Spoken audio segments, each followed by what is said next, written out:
Hello friends, welcome to exam B. हम बात कर रहे थे फाइनेंशियल स्टेबिलिटी रिपोर्ट पे। ठीक है। इसके दो पार्ट हमने कवर कर लिए हैं। फर्स्ट पार्ट में हमने बात की मैक्रो इकोनॉमिक रिस्क पे। ठीक है। और सेकंड पार्ट जो आया था उसमें हमने बात की है soundness and resilience of banking system. ठीक है। अब ये लास्ट पार्ट है फाइनेंशियल स्टेबिलिटी रिपोर्ट का। इसमें हम बात करेंगे regulatory measures taken by government of India and RBI. ठीक है। Regulatory measures. तो फाइनेंशियल स्टेबिलिटी रिपोर्ट आपको कवर करनी है तो आपने पहले दो पार्ट देखने हैं। उसका लिंक आपको डिस्क्रिप्शन बॉक्स में मिल जाएगा। ठीक है। तो पहले इसको रिवाइज कर लेते हैं कि फाइनेंशियल स्टेबिलिटी रिपोर्ट है क्या, है ना। ये फाइनेंशियल स्टेबिलिटी रिपोर्ट जो है वो आपका आरबीआई रिलीज करता है। आरबीआई में एक सब कमिटी है, एफएसडीसी सब कमिटी जिसको बोलते हैं हम, फाइनेंशियल स्टेबिलिटी डेवलपमेंट काउंसिल। इसका एक सब कमिटी होता है। ये इसमें आरबीआई के लोग हैं। ठीक है। तो और ये लोग जो है, ये कमिटी जो है एफएसआर रिपोर्ट बनाती है और आरबीआई इसे पब्लिश करती है। ठीक है। ये बायएनुअली आता है। एक एडिशन आएगा आपका जनवरी में और दूसरा एडिशन आएगा आपका जुलाई में। ठीक है। तो अभी हम ये जुलाई वाले की बात कर रहे हैं, जुलाई 2021। ठीक है। और इसका पर्पस क्या है इस रिपोर्ट का? To assess the financial stability of our system. Okay. तो इस ये जो रिपोर्ट है वो तीन पार्ट्स में बटा हुआ है। आरबीआई हर बार जब रिपोर्ट पब्लिश करती है तो उसके तीन पार्ट होते हैं। एक होते हैं मैक्रो फाइनेंशियल रिस्क इंडिकेटर। ठीक है। ग्लोबल और डोमेस्टिक। फिर वो बात करते हैं साउंडनेस और रेजिलियंस पे, soundness and resilience of financial system. और ये हमारे जो बैंक्स है, शेड्यूल कमर्शियल बैंक्स, ये फाइनेंशियल सिस्टम का बहुत बड़ा हिस्सा है। तो जनरली फाइनेंशियल स्टेबिलिटी रिपोर्ट में बैंकिंग के स्टेबिलिटी पे ही मोस्ट ऑफ द टाइम बात होती है। ठीक है। और थर्ड बात की जाती है इस रिपोर्ट में आपके रेगुलेटरी मेजर्स पे। ठीक है। तो ये हम इस पार्ट में ये रेगुलेटरी मेजर्स कवर करने वाले हैं। ये है आपका पार्ट 3। ये पार्ट 1 में हो गया। ये पार्ट 2 है वीडियो का। और अब आज हम देखने वाले हैं पार्ट 3 रेगुलेटरी मेजर्स। ठीक है। तो इससे पहले कि सेशन शुरू करें, मैं आपको बता दूं कि आई एग्जाम बी के एक्सक्लूसिव कोर्सेज जारी है। इसमें एक्सक्लूसिव कोर्सेज में हम 1-to-1 सेशंस एस्पिरेंट्स को देते हैं। इसमें एस्पिरेंट्स को स्ट्रेटेजी और उनके परफॉर्मेंस रिव्यू बताए जाते हैं। ठीक है। 1-to-1 सेशंस होते हैं। तो अगर आपको आरबीआई में सिलेक्शन इंश्योर करना है तो आप इस कोर्स को एनरोल कर सकते हैं। ठीक है। तो सबसे पहले देखते हैं fizzle measures taken by government of India. सबसे पहले देखते हैं ये ईसीएलजीएस स्कीम। ठीक है। Economic credit line guarantee scheme. तो ये स्कीम क्या है? बेसिकली गवर्नमेंट ऑफ इंडिया ने एक स्कीम लॉन्च की है to protect and to ensure the financial credit for MSME. MSME जो है फाइनेंशियल सेक्टर का बहुत इंपॉर्टेंट हिस्सा है। फाइनेंशियल सेक्टर का नहीं, इकोनॉमी का इंपॉर्टेंट हिस्सा है, क्योंकि वो अराउंड 30% कॉन्ट्रीब्यूट करता है आपकी जीडीपी में। ठीक है। और एमएसएमई बहुत ही डिस्ट्रेस स्ट्रेस सेक्टर है आज के डेट में इकोनॉमी में, क्योंकि उनका सप्लाई डिसरप्शन की वजह से और पैंडेमिक की वजह से उनकी हालत बहुत खराब है। ठीक है। और प्रॉब्लम यह है कि एमएसएमई का जो डिमांड है, उनकी उनके प्रोडक्ट की जो डिमांड है आज की डेट में इकोनॉमी में वो कम है। तो इसीलिए उनका जो रेवेन्यू जनरेशन है वो बहुत ही ज़्यादा अफेक्ट हुआ है। ठीक है। और अगर कोई बैंक एमएसएमई को लोन देगा तो बहुत ज़्यादा चांसेस है कि वो लोन डिफॉल्ट हो जाए, है ना। तो इसकी वजह से बैंक जो है एमएसएमईज को लोन नहीं दे रही थी। अगर एमएसएमईज को लोन नहीं मिलेगा तो एमएसएमईज का काम नहीं चलेगा, जॉब क्रिएशन नहीं होगा और इकोनॉमिक एक्टिविटीज नहीं बढ़ेगी। ठीक है। तो इकोनॉमिक एक्टिविटीज बढ़ाने के लिए एमएसएमई एक इम्पॉर्टेंट रोल प्ले करते हैं। तो इसीलिए ये स्कीम लाई गवर्नमेंट ऑफ इंडिया ने, economic credit line guarantee scheme. तो इसके तहत क्या है कि गवर्नमेंट ऑफ इंडिया जो है वो गारंटी प्रोवाइड करेगा। ठीक है। लोन की गारंटी जो है वो देगा आपका गवर्नमेंट ऑफ इंडिया। ठीक है। अगर गारंटी गवर्नमेंट ऑफ इंडिया दे रहा है तो बैंकों को लोन देने में कोई प्रॉब्लम नहीं होती है। इसलिए अभी इस स्कीम के थ्रू अराउंड 3 लाख करोड़ के लोन बैंक जो है डिसबर्स करेगी। ठीक है। और एलिजिबिलिटी क्या है? एलिजिबिलिटी है 1 मार्च, मतलब February 29, 1 मार्च ही पकड़ लो, 1 मार्च 2020 को 1 मार्च 2020 को जिनका आउटस्टैंडिंग लोन 50 करोड़ से कम है, ठीक है, 50 करोड़ या 50 करोड़ से कम है, वो इस स्कीम में इलिजिबल है, ठीक है, वो एमएसएमईज इलिजिबल है।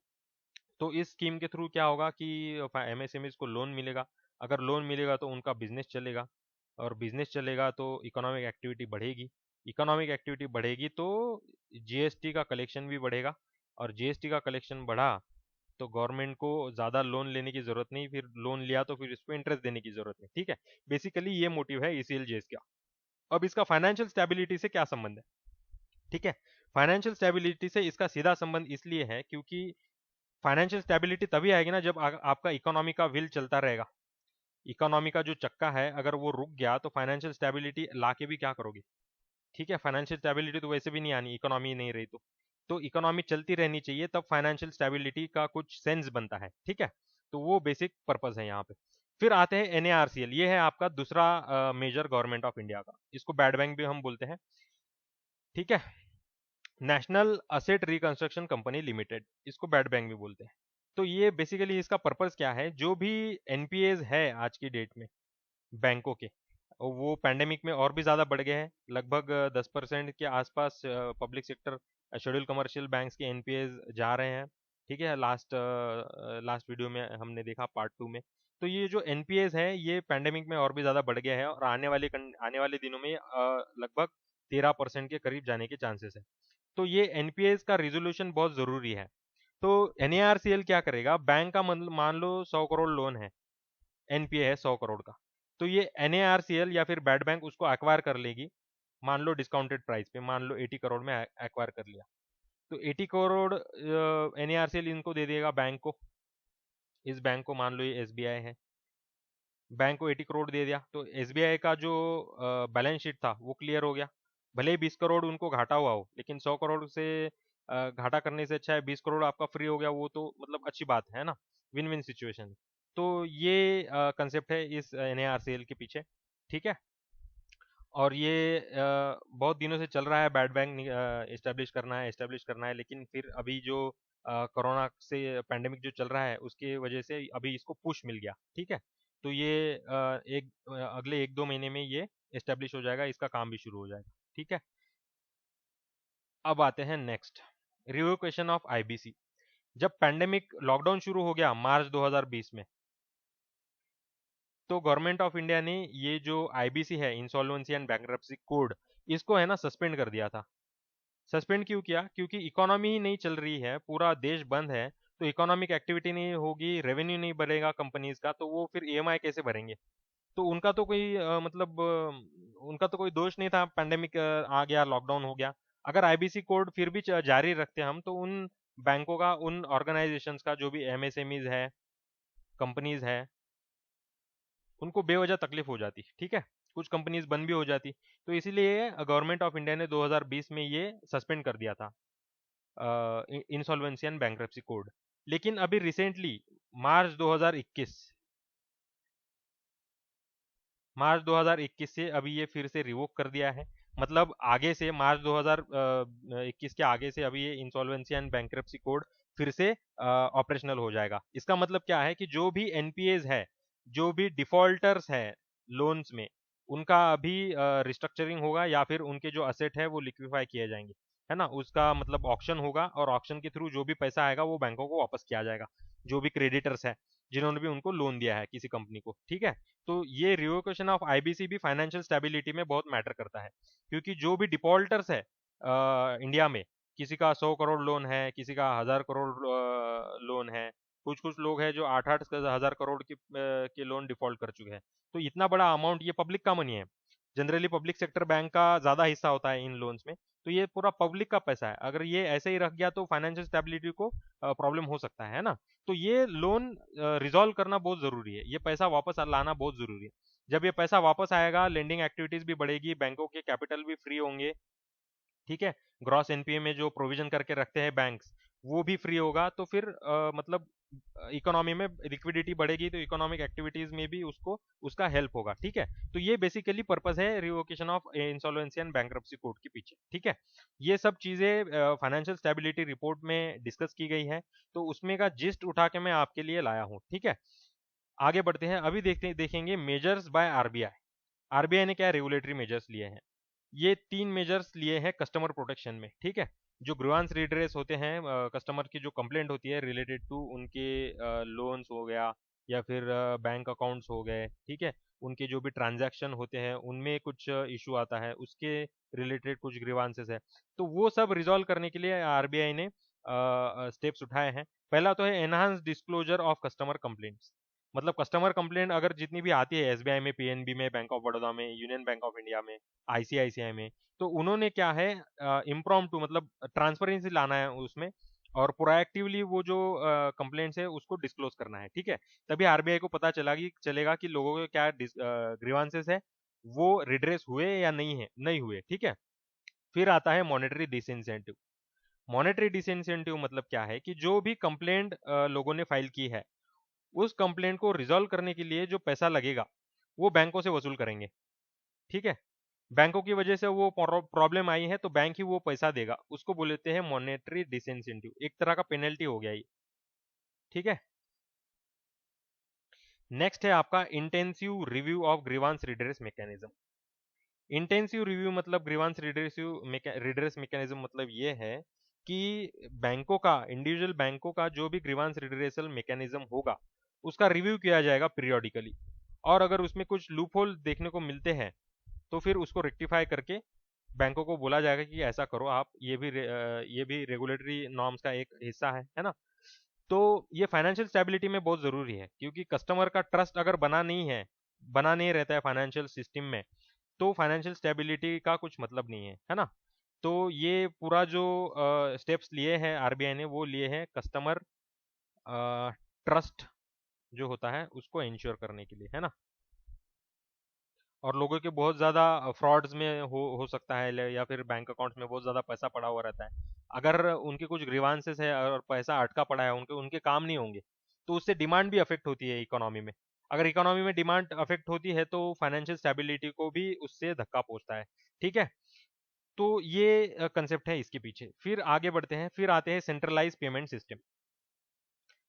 अभी आरबीआई का क्या कहना है कि as of now centralize payment system में दो बातें चल रही है, एक तो आरटीजीएस, दूसरा है आपका एनईएफटी, ठीक है।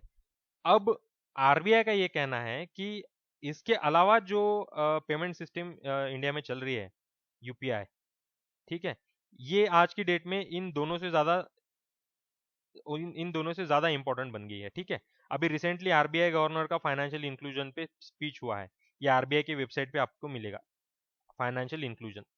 तो इसमें आरबीआई गवर्नर ने कुछ डाटा दिया है यूपीआई का। वो बोल रहे हैं कि अकेले एक मंथ में, जून में 280 करोड़ ट्रांजैक्शन हुए हैं यूपीआई से, 280 करोड़ नंबर ऑफ ट्रांजैक्शन। अगर वैल्यू वाइज इसकी बात करें तो ये 5 लाख करोड़ के ऊपर जाएगा, ठीक है, लगभग। तो इतना सारा मैसिव ट्रांजैक्शन यूपीआई से हो रहा है। तो ये सब जो इंस्ट्रूमेंट है, ये इनको भी अब सेंट्रलाइज पेमेंट सिस्टम में इंक्लूड करने की जरूरत है। इससे क्या होगा, इनका जो इंफ्रास्ट्रक्चर कॉस्ट है और टाइम जो है, जो पेमेंट क्लियरेंस के लिए लगता है, वो कम हो जाएगा, ठीक है।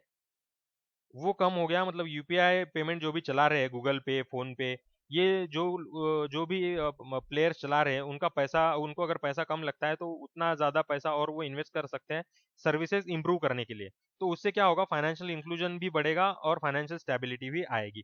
तो ये मेन पर्पज है सेंट्रलाइज पेमेंट सिस्टम का, ठीक है। तो न्यू मेंबर में यहाँ पे प्रीपेड पेमेंट इंस्ट्रूमेंट की भी बात हुई है, ये क्या है ये हमको समझना पड़ेगा। ये प्रीपेड पेमेंट इंस्ट्रूमेंट पे क्लैरिटी होनी चाहिए। जो लोग आरबीआई का इंटरव्यू अभी देंगे ग्रेड बी का, उनको ये पूछने के चांसेस है, ठीक है। तो ये क्या होता है ये हम क्लियर कर लेते हैं। प्रीपेड पेमेंट इंस्ट्रूमेंट जो है वो हेल्प करते हैं to facilitate the purchase of goods and services, including financial services, remittances and fund transfer to family and friends against the value stored in such instrument. मतलब basically क्या है, आप कुछ वैल्यू अगर स्टोर करते हो, मान लो डेबिट कार्ड में करो, है, या पेटीएम में करो, या आप गिफ्ट कार्ड में करो, तो ये जो फंड है ये आगे यूज होता है। किसी मान लो किसी ई कॉमर्स पे शॉपिंग करने के लिए यूज हो गया, या फिर पैसे फंड ट्रांसफर करने के लिए यूज होगा, या फिर कोई फाइनेंशियल सर्विस आप ले रहे हो, कुछ मान लो हेल्थ इंश्योरेंस आप ले रहे हो, तो उसका प्रीमियम पे करने के लिए होगा। यहाँ इन सब चीजों में ये प्रीपेड पेमेंट इंस्ट्रूमेंट काम करते हैं। तो ये प्रीपेड पेमेंट इंस्ट्रूमेंट जो है वो बेसिकली तीन तरह के हैं, ठीक है। क्लोज सिस्टम है, सेमी क्लोज्ड है, फिर ओपन सिस्टम है। ये तीनों क्या होते हैं ये हम समझेंगे। पहले तो देखते हैं close system, close PPI. Close PPI मतलब क्या, कि इस प्रीपेड पेमेंट इंस्ट्रूमेंट से आप पैसा विड्रॉ नहीं कर सकते, ठीक है। आपने ये गिफ्ट कार्ड है, ये एग्जांपल है पीपीआई का, क्लोज पीपीआई का। इस गिफ्ट कार्ड में मान लो आपने 5,000 रुपये डाल दिए, ठीक है। आपने ये पैसे अगर इसमें डाल दिए तो आप ये विड्रॉ नहीं कर सकते, आपको इसको खर्च ही करना पड़ेगा, है ना। बहुत बार मैरिज सेरेमनी में या बर्थडे में लोग ऐसे गिफ्ट कार्ड गिफ्ट कर देते हैं, ठीक है। इसमें 5,000 रुपये डाल देंगे और आगे वाले को बोल देंगे कि तुमको जो खरीदना है वो खरीद लेना, ठीक है। तो बट इसका फीचर ये है, आप इससे पेमेंट जो आपको पैसा है इसमें से वो आप विड्रॉ नहीं कर सकते, ठीक है। और दूसरा ये है, ये पेमेंट आप किसी को ट्रांसफर भी नहीं कर सकते, ठीक है, ट्रांसफर भी नहीं होता है ये। और तीसरा इसका फीचर है, the issuance and operation of such instrument are not classified as payment system, ठीक है। पैसा ट्रांसफर ही नहीं हो रहा है किसको, तो पेमेंट सिस्टम का होने का कुछ मतलब ही नहीं है ना। तो ये चीज है। तो ये भी गिफ्ट कार्ड भी एक क्या है, प्रीपेड पेमेंट इंस्ट्रूमेंट है। फिर आगे देखते हैं सेमी क्लोज पीपीआई क्या होता है। सेमी क्लोज पीपीआई में भी आप डायरेक्ट पैसा विड्रॉ नहीं कर सकते, कैश विड्रॉल ऐसा डायरेक्ट नहीं कर सकते, जैसे आप डेबिट कार्ड से पैसा निकाल रहे हो, ठीक है। उससे क्या होगा, आपको पेमेंट एक जगह से दूसरी जगह आप ट्रांसफर कर सकते हो, ठीक है। जैसे आप गूगल पे में करते हो, गूगल पे से आपको कैश नहीं निकालने आती, है ना। कोई एटीएम से गए आप, या फिर कहाँ पे किसी दुकान में गए, तो आपसे गूगल पे से आपको पैसा नहीं मिलता है। लेकिन आप गूगल पे से किसी मर्चेंट को पे कर सकते हो, बिल पे कर सकते हो, या फिर ट्रांसफर कर सकते हो, ठीक है। ये चीज आप कर सकते हो। तो इसको बोलेंगे हम सेमी क्लोज्ड, ठीक है। क्लोज वाले में क्या था, आप ट्रांसफर भी नहीं कर सकते थे, लेकिन यहाँ पे आप विड्रॉ नहीं कर सकते लेकिन ट्रांसफर कर सकते हो, ठीक है। तो इस ये क्या होता है, बैंकिंग एंटिटी भी लॉन्च कर सकती है, नॉन बैंक एंटिटी भी लॉन्च कर सकती है। बैंकिंग एंटिटी ने जो सेमी क्लोज पीपीआई लॉन्च किया है वो है पेजैप, वो है एसबीआई का योनो। और जो नॉन बैंक एंटिटीज है वो है पेटीएम, गूगल पे, फोन पे भी इसमें आएगा, ठीक है। फिर देखते हैं ओपन पीपीआई क्या होता है। ओपन पीपीआई में क्या होता है, आप कैश विड्रॉल भी कर सकते हो, ठीक है। एटीएम या डेबिट कार्ड या क्रेडिट कार्ड से भी कैश विड्रॉ होता है, ठीक है। कैश विड्रॉल यहाँ पे कर सकते हो और किसी को ट्रांसफर भी कर सकते हो इससे, ठीक है। ट्रांसफर करना है एटीएम टू एटीएम, वो भी कर सकते हो। तो ये आता है आपके ओपन प्रीपेड पेमेंट इंस्ट्रूमेंट में, ठीक है। तो आई होप इतना सारा क्लियर हो गया होगा। फिर आते हैं रेगुलेटरी सैंडबॉक्स में। ये भी एक रेगुलेटरी मेजर है जो आरबीआई ने अडॉप्ट किया है ड्यूरिंग द पेंडेमिक। तो रेगुलेटरी सैंडबॉक्स बेसिकली क्या है, ये लाइव टेस्टिंग है, live testing of new products and और services in controlled and testing regulatory environment, ठीक है। तो बेसिकली आरबीआई क्या करता है, एक कंट्रोल्ड टेस्टिंग एनवायरनमेंट प्रोवाइड करता है किनको, जो नए फिनटेक इनिशिएटिव्स है ना। मान लो कोई नया स्टार्टअप है, स्मार्ट स्टार्टअप, ठीक है। इनको काम करना है मान लो पेमेंट सिस्टम में, ठीक है। अगर पेमेंट सिस्टम में इनको काम करना है तो इनको एक्चुअल में इनका टेस्टिंग करना पड़ेगा कि पेमेंट जो ये लोग करवा रहे हैं अकाउंट टू अकाउंट या फिर मोबाइल टू मोबाइल, वो सही अकाउंट से निकल के सही अकाउंट में जा रहा है कि नहीं जा रहा है, ठीक है। फिर जब ये पेमेंट प्रोसेस करेंगे वो सेंट्रल रेगुलेटर्स के पास, जैसे आरबीआई है, एनपीसीआई है, उनको उनके पास उसका जो डाटा है वो जा रहा है कि नहीं जा रहा है, ठीक है। फिर इनके पास डाटा जाके जो जिस अकाउंट में पैसा क्रेडिट होना है वहां पे क्रेडिट हो रहा है कि नहीं हो रहा है, ठीक है। ये सब चीजें ये इंश्योर करते हैं कौन, through fintech, through regulatory sandbox fintech initiative ensure करते हैं, ठीक है। तो रिसेंटली आरबीआई ने कंट्रोल्ड वे में एक थीमेटिक टेस्टिंग किया है फिनटेक इनिशिएटिव्स का। वो पहला थीम था, जब पहला ये लॉट हुआ था उसका थीम था रिटेल पेमेंट्स, ठीक है। फिर दूसरा जो लॉट हुआ था रेगुलेटरी सैंडबॉक्स का, उसका थीम था क्रॉस बॉर्डर पेमेंट। मतलब इंडिया से नेपाल आपको पेमेंट करना है, तो वहां पे नेपाल का जो रेगुलेटर है वो कोई और होगा पेमेंट सिस्टम का, है ना। तो कुछ डाटा उसको भी जाना चाहिए। तो ये बड़ा प्रोसेस होता है रेगुलेशन का और सुपरविजन का। तो ये सब चीजें फॉलो होनी चाहिए, अदरवाइज फिर क्या है, फ्रॉड हो सकते हैं, है ना। आपके अकाउंट से निकलेगा, लेकिन नेपाल के जो भी रेगुलेटर है उसको इन्फॉर्म ही नहीं हुआ, तो जिस अकाउंट में जाना था नेपाल के वहाँ पे जाएगा ही नहीं, तो आपका पैसा कहाँ चला गया आपको पता ही नहीं। तो इसकी वजह से इसका टेस्टिंग होना बहुत ज़रूरी होता है, ठीक है। थर्ड था एमएसएमई लेंडिंग। एमएसएमई के लेंडिंग में बहुत सारे इश्यूज होते हैं, उनको कोलेटरल मांगा जाता है, उनके पास बहुत सारे लोगों के पास कोलेटरल नहीं होता। फिर उनका जो करंट अकाउंट होता है, जो जिससे वो रॉ मटेरियल का पैसा देंगे, लेबर का पेमेंट देंगे, उससे रिलेटेड भी बहुत सारे इश्यूज होते हैं। तो ये फिनटेक इनिशिएटिव्स ऐसे मामलों में काम करते हैं, ठीक है। इसको ऐसी फाइनेंशियल सर्विसेज को इम्प्रूव करने का काम फिनटेक इनिशिएटिव्स का होता है। तो ये भी एक रेगुलेटरी मेजर है जो आरबीआई ने लिया है। अब ये क्योंकि ये पेमेंट सिस्टम का पार्ट है और पेमेंट सिस्टम फाइनेंशियल स्टेबिलिटी का ही हिस्सा है, तो पेमेंट सिस्टम में अगर स्टेबिलिटी आएगी तो फाइनेंशियल सिस्टम में भी स्टेबिलिटी आएगी। ये दोनों चीजें लिंक्ड है, ठीक है। तो यहाँ पे ये लिंकेज बनता है फाइनेंशियल स्टेबिलिटी का और रेगुलेटरी सैंडबॉक्स का। फिर आगे आते हैं डिपॉजिट इंश्योरेंस। अब मुझे एक बात बताइए, आपने अगर 4 लाख रुपए कल उठ के कोऑपरेटिव बैंक में डाल दिए किसी, मान लो, ठीक है, और ये कोऑपरेटिव बैंक जो बैंकरप्ट हो गया,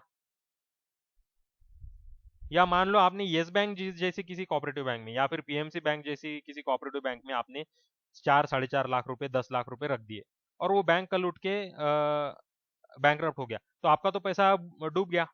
आपके 10 लाख रुपए, 4 लाख रुपए, 5 लाख रुपए, इतना बड़ा अमाउंट अगर डूब जाता है तो आपको फाइनेंशियल स्टेबिलिटी को धक्का लगेगा, ठीक है, बहुत बड़ा वाला। तो ये फाइनेंशियल स्टेबिलिटी ऐसी इंश्योर करने के लिए आरबीआई का एक कॉरपोरेशन है, डीआईसीजीसी। स्टेबिलिटी तो आरबीआई इंश्योर करेगा, लेकिन आपके डिपॉजिट का जो श्योरिटी है, ठीक है, उसका जो इंश्योरेंस है वो देता है आपको डीआईसीजीसी। डीआईसीजीसी है deposit insurance and credit guarantee corporation. तो ये 5 लाख का तक का आपका जो डिपॉजिट है किसी भी बैंक में वो इंश्योर करता है, इंश्योर करता है, ठीक है, सॉरी, इंश्योर करता है। तो आरबीआई के फाइनेंशियल स्टेबिलिटी में ये डेटा दिया है कि डीआईसीजीसी ने लगभग 993 करोड़ के क्लेम जो है वो प्रोसेस किए, ठीक है। देश के अलग अलग हिस्सों में कोऑपरेटिव बैंक या फिर कोई बड़ी बैंक भी कहीं पे अगर इंसॉल्वेंट हो जाती है, तो 5 लाख तक का अगर आपका वहां पे डिपॉजिट है तो वो आपको वापस मिल जाएगा, ठीक है। तो ये कंसेप्ट है डीआईसीजीसी के पीछे। तो ये भी फाइनेंशियल स्टेबिलिटी का एक हिस्सा है ना। अगर मान लो किसी कोऑपरेटिव बैंक में लगभग किसी भी कोऑपरेटिव बैंक में मान लो उनके 2 से 3 लाख कस्टमर है ना। एक टीयर 2 सिटी है मान लो कोई, किसी भी राज्य में, ये टीयर 2 सिटी में कोऑपरेटिव बैंक ज़्यादा ऑपरेट करते हैं, तो उसमें अगर 2-3 लाख अगर उनके कस्टमर्स है और बैंक अगर इंसॉल्वेंट हो जाती है, तो ये 2-3 लाख लोगों का पैसा है वो अटक गया। तो उस शहर में जो इकोनॉमिक डिमांड है, इकोनॉमिक स्टेबिलिटी है, वो डिस्टर्ब हो जाती है, ठीक है। और इकोनॉमी डिस्टर्ब हो गई तो फिर फाइनेंशियल स्टेबिलिटी को नुकसान पहुंचता है, ठीक है। ये सब चीजें नहीं होनी चाहिए, इसलिए आरबीआई की जो होली ओन सब्सिडरी है डीआईसीजीसी, ये काम करती है, ठीक है। तो रिसेंटली क्या किया है आरबीआई ने, इसका पहले जो अमाउंट था वो 1 लाख ही इंश्योर्ड था। अभी इन्होंने आरबीआई ने 1 लाख का इसको कर दिया है 5 लाख, ठीक है। तो अभी 5 लाख तक का आपका अगर पैसा है तो वो आपको वापस मिल जाएगा, है ना। अभी नेक्स्ट आगे बढ़ते हैं, amalgamation of urban cooperative bank. ये एक न्यूज में थी अभी, कपोल कोऑपरेटिव बैंक ये मर्ज हुए हैं आपके कॉस्मोस बैंक में, ठीक है। तो ऐसी जो स्ट्रेस्ड कोऑपरेटिव बैंक्स है, वो अच्छी बैंक जो इनकी जिनकी हेल्थ अच्छी है उसमें मर्ज कर रहे हैं, ठीक है। अभी कोऑपरेटिव बैंक जो है वो अभी रेगुलेट करती है आपकी आरबीआई। तो आरबीआई का रिस्पॉन्सिबिलिटी है to ensure health of cooperative banks, ठीक है। तो ये मर्जिंग का काम अभी चल रहा है, ये भी एक अच्छा इनिशिएटिव रेगुलेटरी मेजर आरबीआई ने लिया है। तो ये भी फाइनेंशियल स्टेबिलिटी में हेल्प करेगा, क्योंकि कोऑपरेटिव बैंक अगर इंसॉल्वेंट है तो इससे लोगों को नुकसान होता है ना, फाइनेंशियल स्टेबिलिटी भी अफेक्ट होती है। तो ये amalgamation of urban urban cooperative bank ये भी एक अच्छा इनिशिएटिव है टुवर्ड्स फाइनेंशियल स्टेबिलिटी। फिर आते हैं आपके साइबर सिक्योरिटी पे। अभी ये जो साइबर का डोमेन है, पूरा बैंकिंग सिस्टम जो है अपना आता है क्रिटिकल इंफ्रास्ट्रक्चर में, क्रिटिकल आईटी इंफ्रास्ट्रक्चर, ठीक है। क्रिटिकल क्यों है, मान लो अगर कल कल उठ के आपकी एसबीआई में कुछ प्रॉब्लम हो गया ऑनलाइन, तो उसका इश्यू होता है उसका वो पूरे आपके डिपॉजिटर्स को अफेक्ट करेगा, है ना। अगर कुछ उनके ऑनलाइन सिस्टम में कुछ बग आ जाता है ना, कोई रैंसमवेयर आ जाता है, कोई वो सिस्टम अगर हैक कर ले, तो पूरा एसबीआई का सिस्टम कोलैप्स हो जाएगा, ये हो सकता है, ठीक है। और जैसे मैंने अभी आपको थोड़ी देर पहले बताया 280 करोड़ जो है ट्रांजैक्शन हुए हैं यूपीआई से, ठीक है, सिर्फ यूपीआई से। फिर एनईएफटी अलग रह गया आपका, आरटीजीएस अलग रह गया। ये सिस्टम अगर प्रॉपरली नहीं चली तो ये हमारी फाइनेंशियल स्टेबिलिटी को इससे नुकसान पहुंच सकता है, ठीक है। तो इसीलिए आरबीआई ने एक इनिशिएटिव लिया है, computer security incident response team for financial sector. ये जो टीम है वो इंश्योर करती है जो भी वल्नरेबिलिटीज है आपके साइबर सिक्योरिटी डोमेन में, बैंकिंग सेक्टर के, उस वहाँ की जो भी लूप होल्स है वो प्लग करने का काम ये CSIRT फिन करती है, ठीक है। फिर साइबर स्वच्छता केंद्र है, ये भी आपके ट्रांजैक्शन में जो कुछ भी लूप होल्स होंगे, ठीक है, मालवेयर्स आए या कुछ वायरस आए, उसको क्लियर करने का काम ये करते हैं, ठीक है। तो ये सारे इनिशिएटिव्स आरबीआई के फाइनेंशियल स्टेबिलिटी रिपोर्ट में दिए गए हैं, और ये सारे इनिशिएटिव्स आपकी हमारी इकोनॉमी में फाइनेंशियल स्टेबिलिटी इंश्योर करने का काम करती है, ठीक है। तो यहाँ पे हमने पूरा फाइनेंशियल स्टेबिलिटी रिपोर्ट कवर कर लिया है। ये पूरा 3 पार्ट में कवर हुआ है, ठीक है। आपको ये तीनों पार्ट देखने हैं, और इसका हेल्प होगा आपको नाबार्ड में, नाबार्ड के नाबार्ड के ईएसआई वाले पेपर में, ठीक है। और अभी आरबीआई ग्रेड बी का जो भी लोग इंटरव्यू दे रहे हैं उनको, उनके लिए भी ये बहुत इंपॉर्टेंट है, ठीक है। हमारे आरआरबी से रिलेटेड भी कोर्सेज चल रहे हैं, तो आपको आरआर मेंस का प्रिपरेशन करना है, ठीक है, आरआरबी में सिलेक्शन इंश्योर करना है, तो आप इस कोर्स में एनरोल हो सकते हैं, ठीक है। तो मिलेंगे